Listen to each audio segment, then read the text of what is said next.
Nanaitany maro ihany ilay seho miavaka nataony mpanakanto BGMG satria nisy nilaza moa izany fa izay rehetra banga dia tsy manao vidim-pidirana mandritra izay seho nataony mpanakanto BGMG izay. Ka nipitsipitsony mahakasika an'izay no fakafakena amintsika ato anatin'ity vidéo ity ka manasa antsika rehetra anaraka an'ity vidéo ity hatramin'ny farany. Azadino ny milaiky ny vidéo antsika ary tsara voatrany ny abonneo amin'ny chaîne antsika mba ahafahanareo manaraka tsy tapaka ny vidéo zay lefa nahita isan'andro. Tsy ampendela moa isika fa avy hatrany tonga de vavany ndao ary.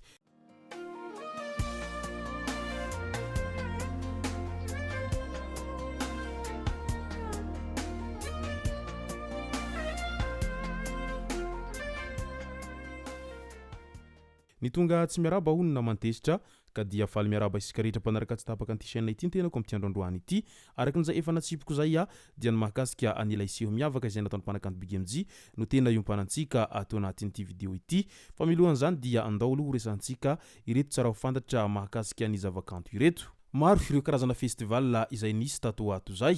ary samy nanao an'izay festival izay avokoa manerana ny nosy. Ao moa ireo nanao festival tamin'ny avaratry ny nosy ao ihany koa ireo nanao festival amin'ny atsimotsimon'ny nosy sy ny atsinanan'ny nosy iny. Fa ny festival izay tena isany nampihaiky ny maro sy niavaka ihany koa ny festival izay chimechime izay nokarakarainy team record tany Mahajanga nahitana an'ireo mpanakanto maro izay mandrafitra an'izay team record zay toy ndry Paris, Romopokana sy ireo rehetra mpanakanto ao anatin'izay team record zay nanafana ny lanonana tany Mahajanga tany tao anatin'ny andro vitsivitsy mo izay nankalazana an'izay festival chimechime ana team record tany Mahajanga izay ary isany nahavory maro izy ireo na tanora izany sy nandy olon-dehibe izay samy tonga avokoa nanotrona an'izay festival chimechime tany Mahajanga izay ary tena isany nampiala volony be sy ny maro mo raha vantany voanisy an'izay festival izay tena niavaka tany amin'iny renivohim-paritany Boeniny tao anatin'izay andro vitsivitsy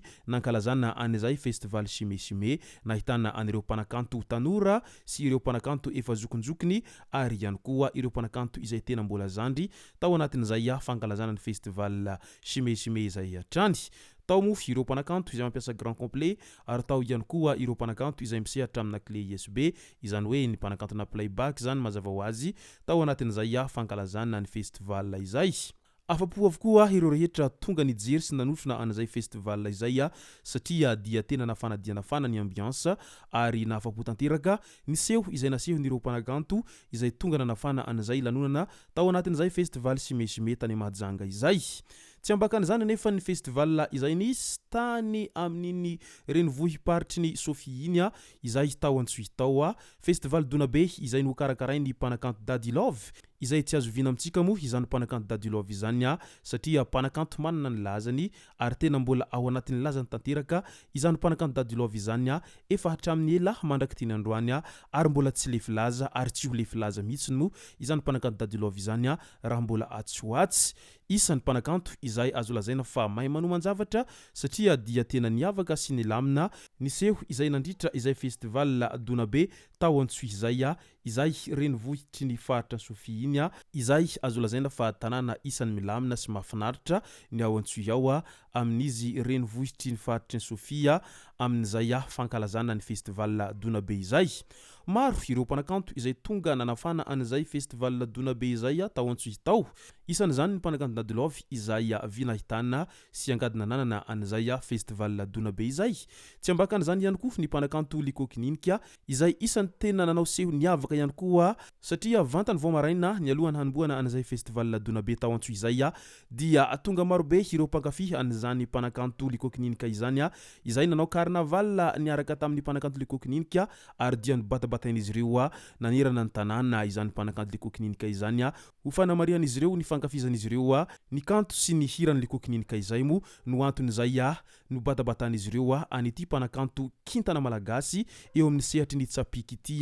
tany Antsohihy renivohitra izay. Tsy ambakan'izany ihany koa ireo mpanakanto maro izay tonga nanafana an'izay festival Donabe tao Antsohihy izay samy niezaka nanao seho miavaka moa izy ireo ary nafinaritra ny seho rehetra izay nataon'izy ireo ary afapo tanteraka ireo rehetra tonga nanotrona an'izay festival Donabe izay satria nafana ny ambiance ary tao ampilaminana tanteraka izany ambiance rehetra tao anatin'izay festival Donabe izay.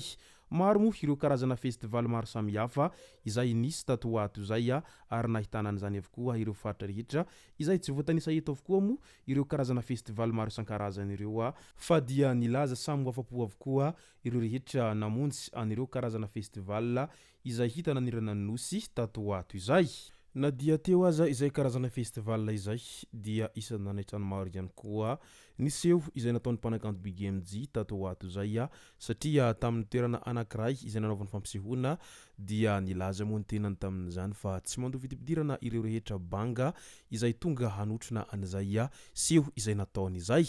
ka dia nahazo olona maro moa ity seho izay nataony ity ary maro ihany koa ireo zay banga tonga nanotrona an'izay seho zay satria miditra maimaimpona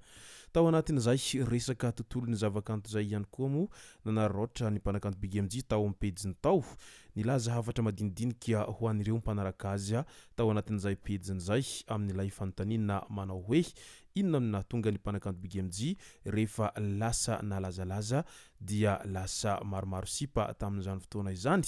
dia novaliny mofy izay fanontaniana izay ka mahitsy sy mazava ny valinteny izay nohoentiny mpanakanto BGMG tamin'izany fotoana izany nilaza moa ny tena ny fonizy mbola nianatra teny amin'ny collège sy ny lycée dia isan'ny bandy izay azo lazaina fa sady tsy bogosy no tsy manan-katao dia tsy nondrarahiny sipa mihitsy izy tamin'izany fotoana izany satria ny sipa raha teo moa dia matetika taratara amin'irony bandy izay sady bogosy no manan-katao sy bandy jejojejo irony fa rehefa tonga amin'izay ny fotoana izay nampalazan'ny BGMG ho izy dia isan'ny namiratra ihany izy tao anaty tontolon'ny zavakanto ka nanomboka teo dia mba nararaotra kely ihany izy an'izay lazany izay miakatra dia miakatra izay mba niaraka tamin'ireo sanangana vehivavy izay tena mba nofinofisiny sy ny tiany mba hiarahana tao anatin'izay fotoana izay ary niezaka ihany koa izy nanatratra anitanjony mba hijery an'ireo tanan-dehibe toy ny Amerika sy ny maro hafa izay efa nofinofiny fonom-bola kely ary tsy azo tanterahana moa izany raha tsy tao anatin'ny fisina amin'izao fotoana izao kosa dia efa manan-katao ny lehilahy ka vitany nanatanteraka an'izay nofinofiny izay efa niriny hatramin'ny ela izay ary nanambady vehivavy metisy Amerikanina mihitsy moa ny tenany amin'izao fotoana izao mbola ao anatin'izay fanatanterahana ny nofinofiny izay hatrany ka dia isorany mandrakariva ny Andriamanitra izay nanampy azy tsy nitsahatra tao anatin'izay nofinofy izay nofisiny fonizy mbola tsy nanan-katao ary fonizy mbola natsatsatso-kely tao anatin'izay izy tsy ndrarahiny ireo vehivavy maro isan-karazany izay no masaka azona roso tao anatin'ity video ity tomboko lasy tomboko vavy misaorantsika rehetra naraka an'ity video ity hatramin'ny farany azadino ny milaiky ny video antsika ary tsy rovoatra ny miabone amin'ny chaîne antsika mba ahafahanareo manaraka tsy tapaka ny video zay lefa nahito isan'andro tomboko lasy tomboko vavy makasitraka dia mirary soa